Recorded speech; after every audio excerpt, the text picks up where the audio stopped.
हे guys welcome to my mini vlog. आज हामी चारजना म दिदी दिनेश दाई अनि चन्दु बनेपा जाँदैछौँ। मेरो दिदी काठमाडौँ युनिभर्सिटीमा पढ्नुहुन्छ नि त। त्यहाँको जङ्गलमा काफल पनि पाइन्छ अरे अनि सानो घुमघाम ट्रिप पनि हुन्छ। अहिले चाहिँ हामी बसन्तपुरमा छौँ। यहाँ चाहिँ मामाहरूले चेक जाँच गरिरहेको देख्यौँ। आज काठमाडौँमा पानी परेको छैन नि त, त्यही भएर अति गर्मी छ। हामीले रत्नपार्कबाट पनौती जाने बस चढ्नुपर्छ, त्यही भएर अहिले चाहिँ हामी रत्नपार्क गइरहेको हो। अहिले समर सिजन हो नि त, त्यही भएर मौसम नि रमाइलो छ। जताततै हेऱ्यो सफा चिटिक्क देखिन्छ। झन् साकुरा फुलले यहाँको सुन्दरता झनै बढाएको छ। अरू सबै बसभित्र गइसकेछन्, म भने साकुरा हेर्नमै व्यस्त। अनि म पनि गएँ, बस चढेँ। अनि अब हामीलाई चाहिँ यहाँबाट ठ्याक्कै बनेपा पुग्न 1 घन्टा जति लाग्छ।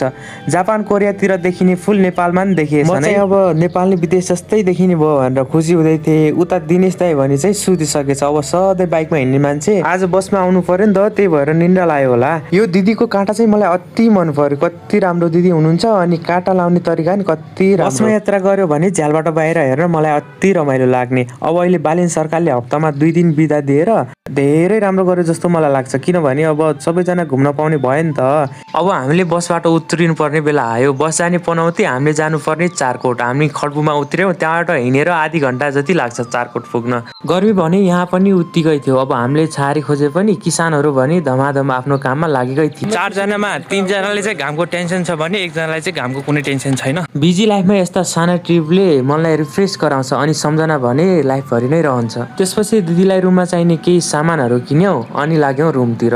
यात्रा भने एकदम रमाइलो थियो, तर अस्तिको पानीले बाटो भने पुरै लथालिङ्ग नै थियो। अनि रुम पुगिसकेपछि दिदीले चाहिँ पिरो करेन्ट चाउचाउ बनाउनु भयो। हामीलाई भने हिँडेर एकदमै भोक लागिसकेको थियो, त्यही भएर पेटभरि करेन्ट चाउचाउ खायौँ अनि जङ्गलतिरको यात्राको प्लान बनायौँ। अब हाम्रो यात्रा सुरु हुन्छ जङ्गलतिरको। जङ्गल जाने बेलामा चाहिँ त्यहाँको कुकुरले दिनेश दाईलाई छोड्दै नछोड्ने। दिनेश दाईले पनि कुकुर मन पराउने, कुकुरले पनि दिनेश दाई। भन्नुको मतलब बहुत साइड लभ जस्तै। म पनि मनमा सोच्दै थिएँ कुनै दिन गर्लफ्रेन्ड बनाइयो भने यही ठाउँ डेटिङ लिएर आउँछु। अति मन पर्यो। उता भने आफ्नै दुनियाँ थियो। त्यसपछि हामी उकालो लाग्यौँ जङ्गलतिर। जङ्गलतिर जाने बेलामा चाहिँ दिदीले मेरो कलेज हुँदै जाउन भन्नुभयो, त्यही भएर हामी कलेजकै बाटो गयौँ। कलेज चाहिँ अति रमाइलो, एकदमै शान्त ठाउँमा रहेछ।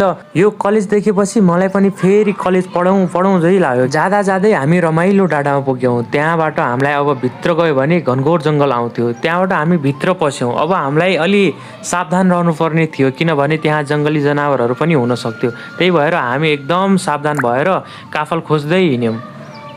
यसमा काफल छ त, पाकेको काफल नै छ। पाकेको काफल नपाएको रिसमा उहाँ चाहिँ चुर भइसक्नु भएको थियो। भन्दै हुनुहुन्थ्यो म यो जङ्गल नै सखा पारिदिन्छु, तर मैले धेरै सम्झाएपछि उहाँ शान्त हुनुभयो। जे भयो नि फाइनल्ली